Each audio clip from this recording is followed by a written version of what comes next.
አዲስ 1879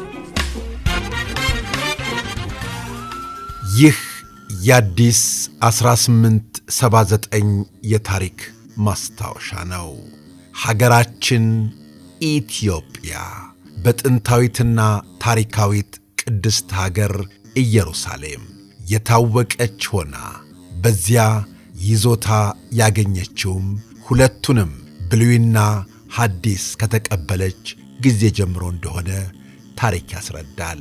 የቀደሙት ኢትዮጵያውያን አባቶችና እናቶች እንደ ዛሬው ምቹ መጓጓዣ ባልነበረበት ዘመን የሰው ልጅ ሊቋቋመው በማይችለው እጅግ አድካሚና ፈታኝ በሆነ በረሃ ተጉዘው የሌሊቱን ቁር የቀኑን ሐሩር ተቋቁመው ቅድስት አገር ኢየሩሳሌም ደርሰው የሚያኮራ ታሪክ እንዲኖረን አድርገዋል። በተለይ ክርስትና ከተጀመረ በኋላ ከ326 ዓመተ ምህረት ጀምሮ የዓለም ክርስቲያኖች ወደ ኢየሩሳሌም በመሄድ አብያተ ክርስቲያናትን ማሰራት ከጀመሩ ጊዜ አንስቶ ኢትዮጵያውያንም በቅድስት ሀገር ይዞታ እያገኙ ቤተ ክርስቲያን ሰርተዋል፣ ይዞታም አቆይተውልናል። በመሆኑም የዛሬው ትውልድ የሚኮራበት ከትውልድ ወደ ትውልድ የሚተላለፍ ከጥቂት አገሮች በስተቀር የሌላቸውን እኛ ኢትዮጵያውያን ሃይማኖታዊ ቅርስና ንብረት በቅድስት አገር ኢየሩሳሌም አለን። በቅድስት አገር ኢየሩሳሌም በኢትዮጵያ ኦርቶዶክስ ተዋሕዶ ቤተ ክርስቲያን ይዞታ ስር የሚገኙ የቅዱሳት መካናት በርካቶች ቢሆኑም የተወሰኑትን እንዲህ እንመለከታቸዋለን።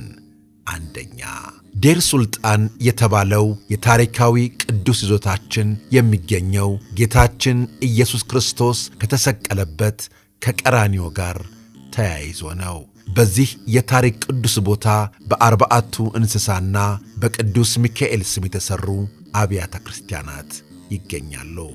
ሁለተኛ፣ የኢትዮጵያ መንበረ ጵጵስና እንዲሁም የገዳሙ ጽሕፈት ቤትና በመንበረ ሊቀ ጵጵስናውም ውስጥ ኢትዮጵያዊውን ጃንደረባ ባጠመቀው በቅዱስ ፊልጶስ ስም የተሠራ ቤተ ክርስቲያን ይገኛል።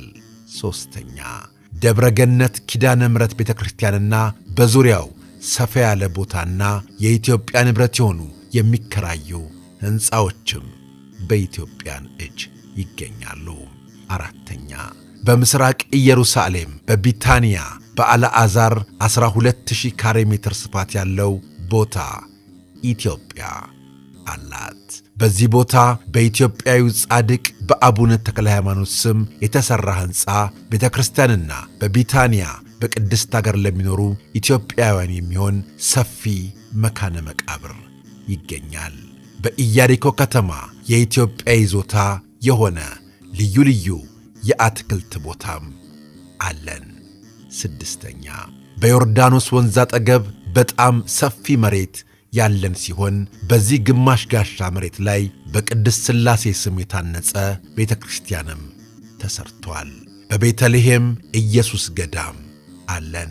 ከዚህም በተጨማሪ ለመነኮሳቱና ለገዳማቱ መተዳደሪያ እንዲሆን በማለት ለኢትዮጵያ አርቆና ቅን አሳቢዎች የነበሩት ነገሥታት አፄ ዮሐንስ፣ አፄ ምኒልክና ንግሥተ ነገሥታት ዘውዲቱ እንዲሁም በሌሎች መኳንንትና ወይዛዝርት ሰፊ ልግስናና በጠንካራ መነኮሳት ፍጹም ቆራጥነትና ታታሪነት በቅድስት አገር ኢየሩሳሌም የታሪክና የቅዱሳት ይዞታ እንዲኖራት ኢትዮጵያን አድርገዋል። እነዚህን ለኢትዮጵያውያን ክብርና ኩራት የሆኑትን ንብረቶችና ቅዱሳት መካናትን ዕድለኞች የሆኑ በዐይናቸው ሲያዩ የኢየሩሳሌምን አደባባይ በእግራቸው ሲረግጡ ምን ያህል ጥልቅ የሆነ የመንፈስ ደስታ እንደሚሰጥ በቃላት ለመግለጥ ያዳግታል።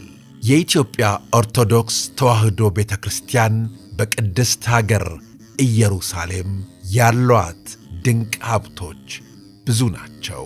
ይህ ሀብት እንዲኖር ያደረጉት ደግሞ ቀደምቶቹ ለኢትዮጵያ የተቆረቆሩ ንጉሥና ነገሥታት ላደረጉት አስተዋጽኦ ሊመሰገኑ ይገባል። በታሪክ የተቀመጠልን ቅርስ ደግሞ ወደ ትውልድ እንዲሸጋገር የበለጠ መሰራት ይኖርበታል።